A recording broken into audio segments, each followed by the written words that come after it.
And it is also important to bear in mind that when making this determination, ESMA also look at what can be expected from a formal investigation on top of what has been done already over the last 2 years.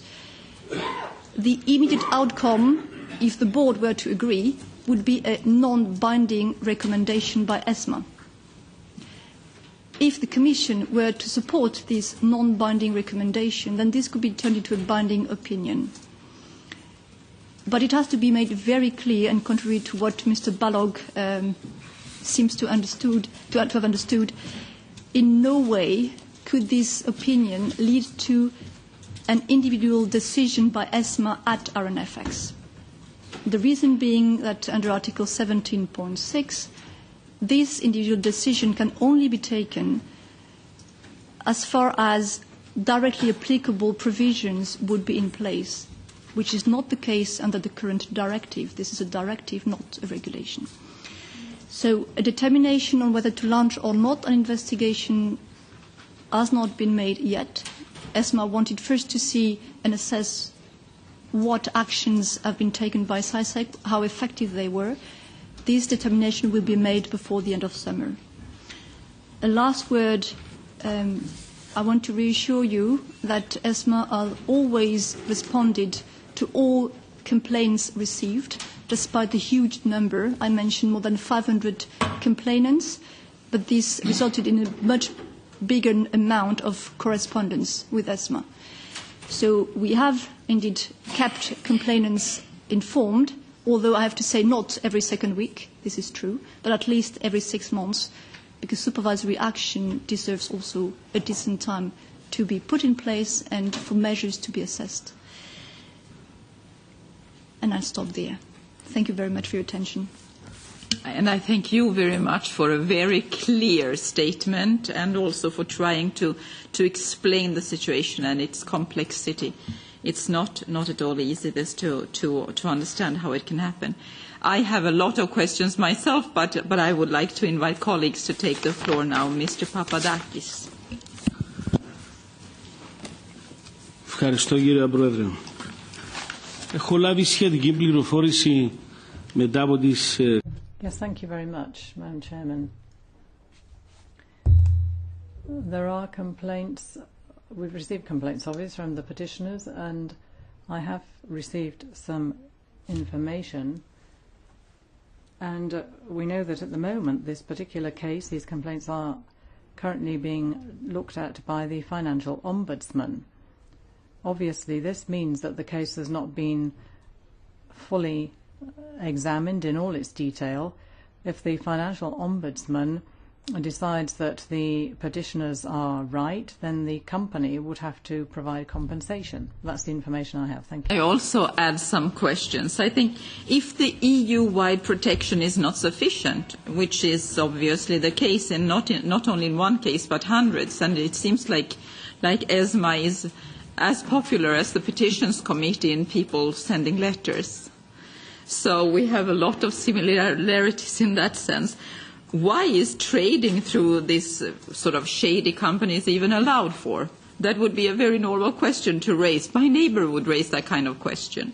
And secondly, why these cases are treated individually when there are thousands of them? There should be some sort of a collective redress possibility, would be quite normal. And thirdly, you have already imposed sanctions to certain companies, warnings. What's in the pipeline? Is there any way to withdraw the rights of this CySEC company that is acting with a lot of lack of transparency, to say the least? I don't know if any one of you would like to reply to this, maybe the Commission or ESMA.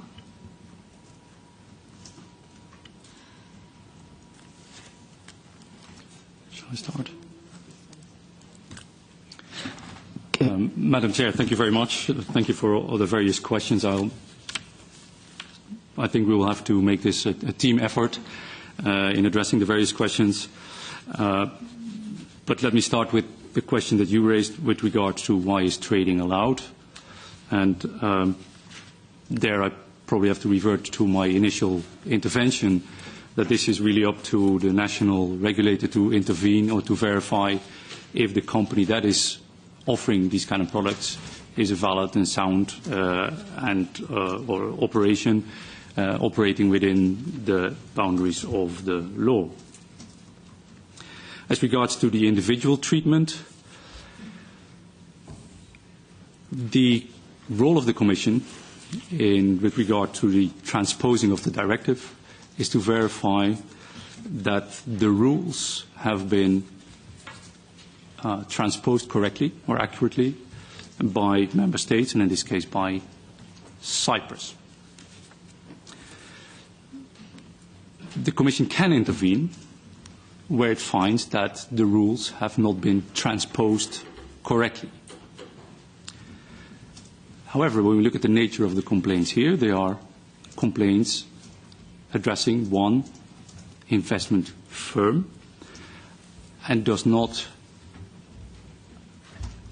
indicate that there is an across-the-board or a systemic error or a systemic mistake, a systemic inaccurate transposition of the EU directive. And that is why these complaints are treated individually. Perhaps as regards the question on the Ombudsman, my colleague from DG Just could reply. Thank you, Madam Chair. I understand your question to the fact that you would like to know why those cases are not treated collectively. In that regard, from a perspective of the framework on alternative dispute resolution, there is nothing in the European framework that would prejudice member states' choice of what kind of system they would like to put in place. So they might have also alternative dispute resolution systems that allow for collective procedures, but they might also opt, as is mostly the case, for entities that deal only with individual disputes. From the perspective of judicial redress, there is, as I'm sure you are aware, there is a recommendation from the Commission of 2013 on collective redress that recommends to member states to have in place the possibility of collective redress, including for disputes of the kind of we're discussing now in this meeting. This recommendation provides for a specific time framework, and the Commission is evaluating. It provides the 2013 recommendation said that within 2 years, member states should look at the issue, and the Commission is evaluating what has been done after another 2 years. And so this exercise is going to be conducted during this year by the Commission. Thank you. Thank you very much. Well, one answer is obviously that we're dealing with directives and not regulations. And if you are unlucky, you invest in the wrong country. That's the situation. Now, I think I'll give the floor back to our petitioner for an additional 2 minutes. Thank you. I have to say I made my complaint to all Cypriot regulators, including CySEC, Financial Ombudsman. I have to say that CySEC even didn't respond to my request, and Financial Ombudsman case is open since 2015 December, so 20 months. I think it's more than 9 months.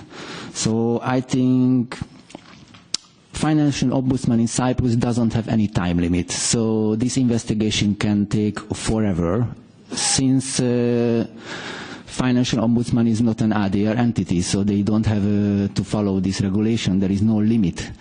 So the next turn was I turned to ESMA, but they couldn't do anything about the situation, and what investor can help then, where we are getting help.